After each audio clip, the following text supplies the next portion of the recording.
Assalamualaikum warahmatullahi wabarakatuh. Waalaikumsalam warahmatullahi wabarakatuh. Selamat pagi anak-anak. Pagi Bu. Bagaimana kabarnya hari ini? Alhamdulillah sehat. Alhamdulillah ya, sehat semua. Nah, sebelum kita memulai pembelajaran pada pagi hari ini, alangkah lebih baiknya kita berdoa terlebih dahulu supaya pembelajaran yang kita dapatkan dapat bermanfaat untuk kita. Berdoa menurut agama dan kepercayaan masing-masing, berdoa dipersilahkan. Berdoa selesai. Sebelum kita masuk ke materi lebih lanjut, coba dicek terlebih dahulu kanan kirinya ada sampah atau tidak. Aman Bu. Ya. Jika tidak ada, Ibu absen terlebih dahulu ya. Unita Mas Rohati di Aida Rahmadani Jadi ya, hadir semua ya. Nah, setelah kemarin kita belajar tentang ketenagakerjaan dari mulai definisi, kemudian ada contoh dari masalah-masalah ketenagakerjaan dan sebagainya. Hari ini kita akan belajar tentang indeks harga dan inflasi.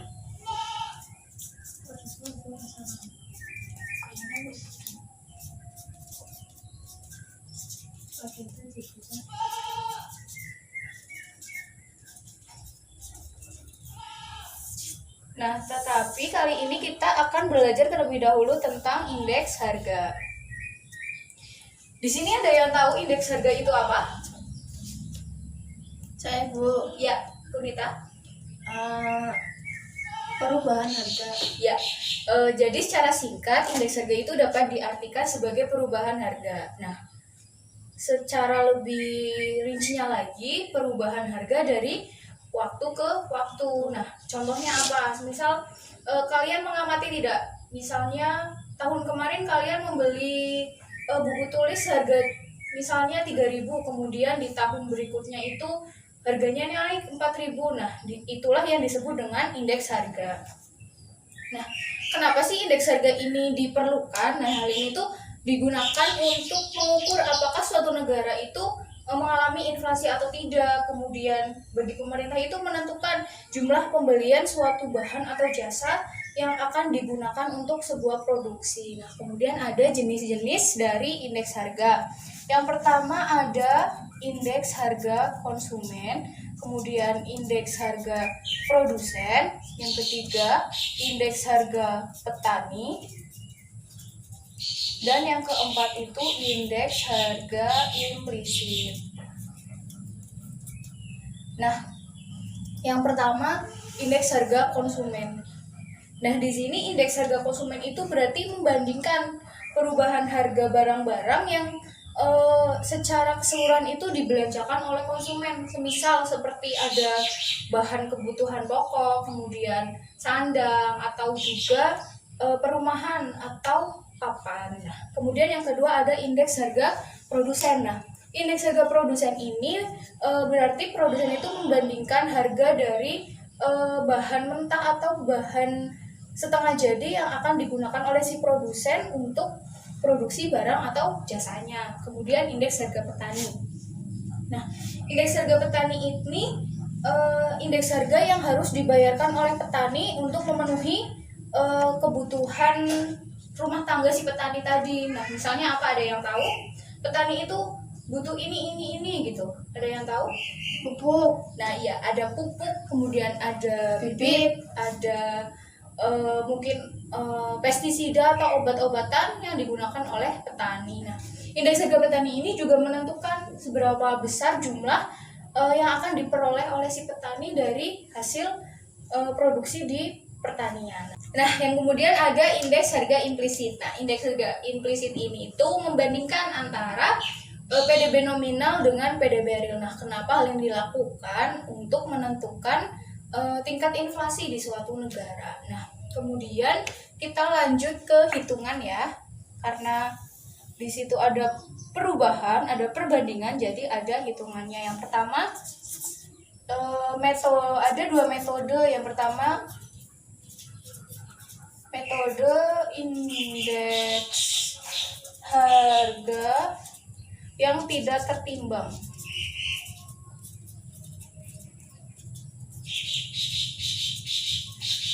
rumusnya IA sama dengan PN per PO kali 100%.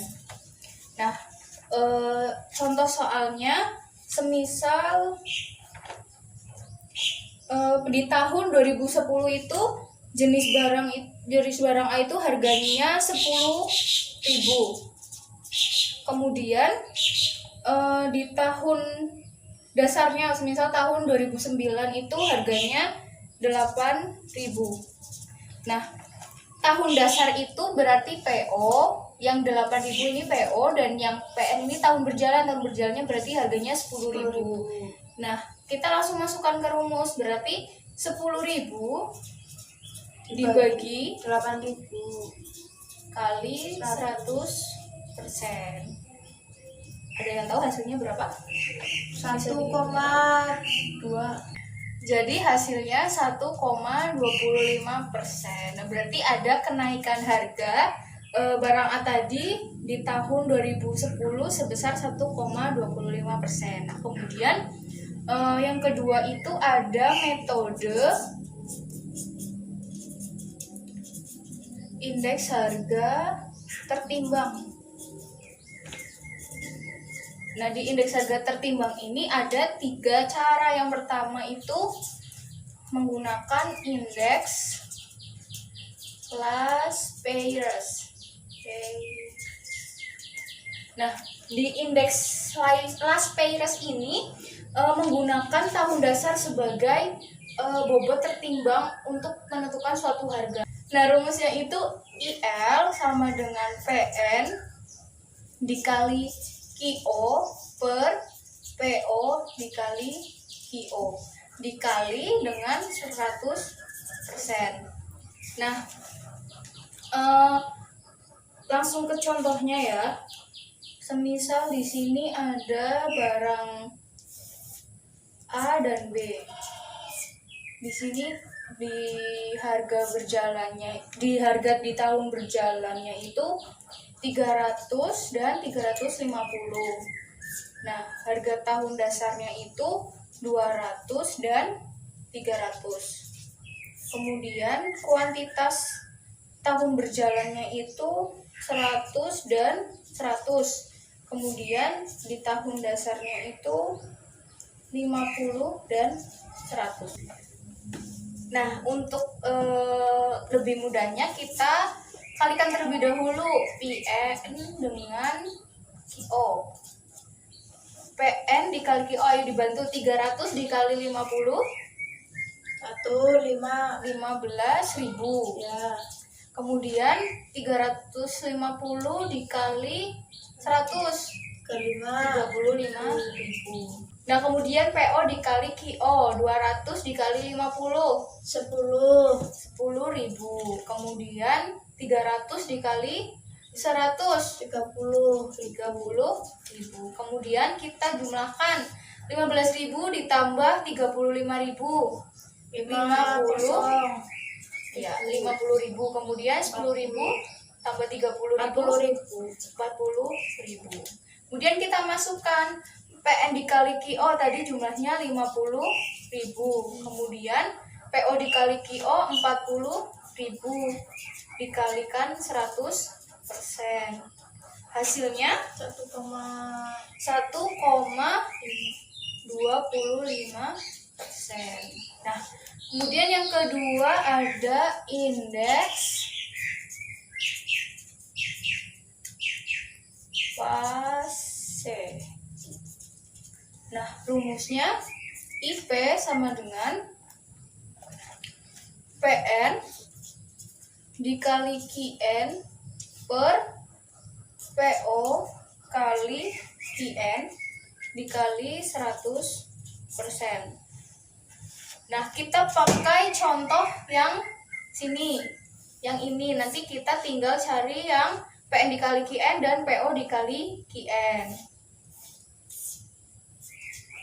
PN dikali QO PN dikali QN dan PO dikali QN. Nah, yang pertama 300 dikali 100 30.000. Kemudian 350 dikali 100. 350.000.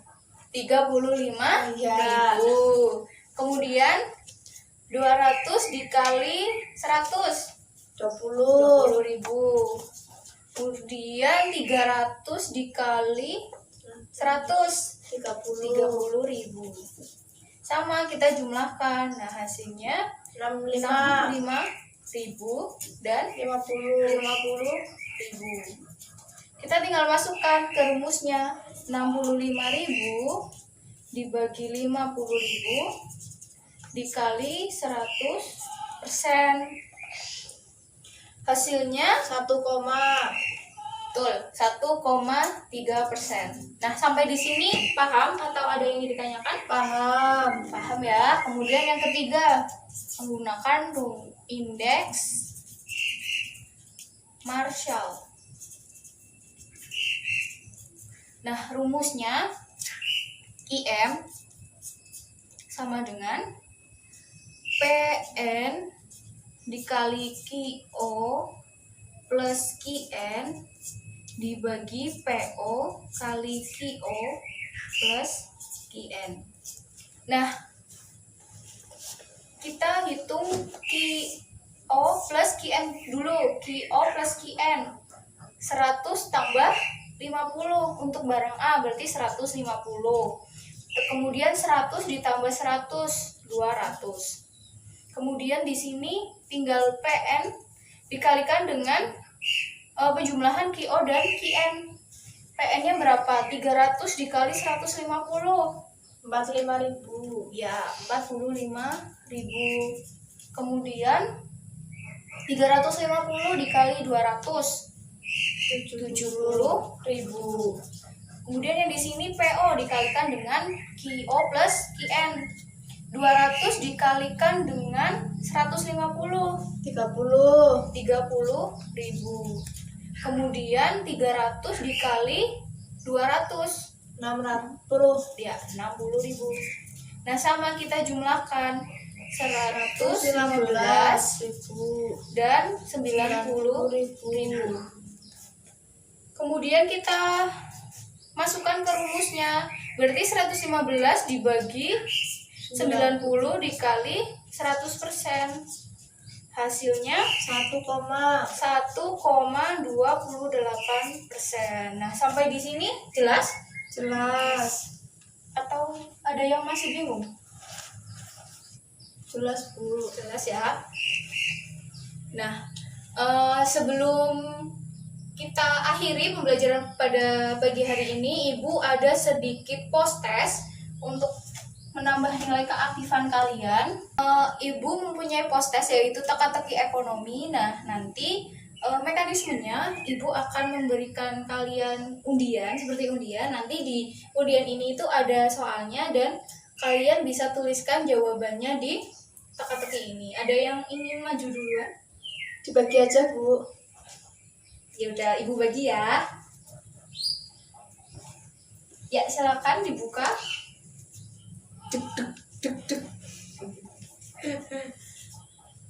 Salah satu nama metode indeks harga tertinggi.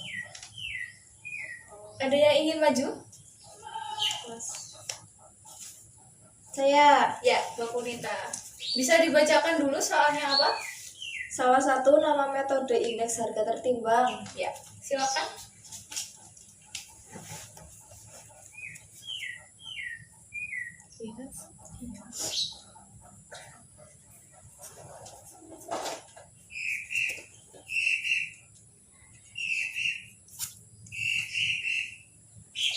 Ya, jawabannya last payers. Ya, betul ya. Jawabannya itu last payers.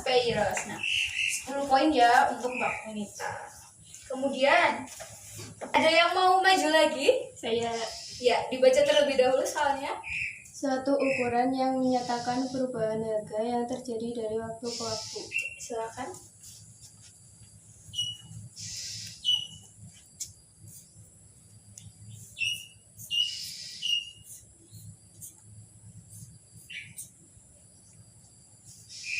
Ya, jawabannya indeks harga. Betul ya. Jadi, suatu ukuran perubahan harga dari waktu ke waktu itu disebut dengan indeks harga.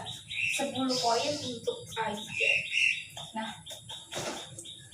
ada yang ingin menyimpulkan pembelajaran pada hari ini kita belajar apa materinya? Saya Ya, silakan Mbak Punita. indeks harga adalah perubahan harga dari waktu ke waktu. Ya, betul. Kemudian ada jenis-jenis dari indeks harga. Ada yang bisa menyebutkan? Indeks harga konsumen, Ya, indeks harga konsumen. produsen, Betul, produsen. petani. Ya, Terus yang keempat implisit. ya betul. Kemudian ada cara menghitung indeks harga. Ada 2 metode. Ada yang tahu metode apa dan metode apa? Ya, yang keras Mbak Punita. Jawabannya apa? Tertimbang dan tidak tertimbang. Ya, jadi ada metode indeks harga agregatif tertimbang dan indeks harga agregatif tidak tertimbang. Nah, jadi indeks harga, Ibu simpulkan ya, indeks harga merupakan suatu ukuran perubahan harga yang terjadi dari waktu ke waktu. Kemudian, kenapa indeks harga itu digunakan? Indeks harga itu digunakan untuk menentukan inflasi di suatu negara, dan juga bagi pemerintah itu menentukan jumlah pembelian bahan atau jasa yang akan digunakan untuk produksi. Nah, kemudian ada jenis-jenis dari indeks harga, betul yang disebutkan Mbak Punita tadi, ada indeks harga konsumen, indeks harga produsen, indeks harga petani, dan indeks harga implisit. Nah, kemudian ada cara menghitung indeks harga, ada 2 metode. Yang pertama ada dengan menggunakan indeks harga agregatif tertimbang, yang kedua ada yang tidak tertimbang. Nah, yang tertimbang ini ada 3 rumus. Yang pertama ada indeks Las-Peyres, kemudian indeks Pace, dan indeks Marshall. Nah, sampai di sini ada yang ingin ditanyakan? Tidak, Bu.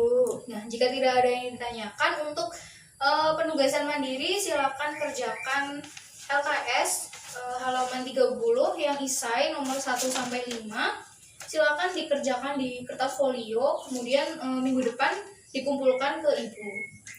Nah, jangan lupa juga minggu depan kita akan belajar tentang inflasi, melanjutkan dari materi indeks harga. Silakan dipelajari terlebih dahulu agar besok mempunyai bekal, sehingga misalnya Ibu bertanya kalian bisa menjawab. Nah, jika sudah tidak ada yang ingin ditanyakan lagi, mungkin cukup sekian dari Ibu. Semoga ilmu yang kita dapatkan hari ini dapat bermanfaat di kemudian hari. Untuk mengakhiri pertemuan pada pagi hari ini, marilah kita baca hamdalah bersama-sama. Alhamdulillahirrabbilalamin. Nah, cukup sekian dari Ibu, kurang lebihnya mohon maaf. Terima kasih. Wassalamualaikum warahmatullahi wabarakatuh. Waalaikumsalam warahmatullahi wabarakatuh.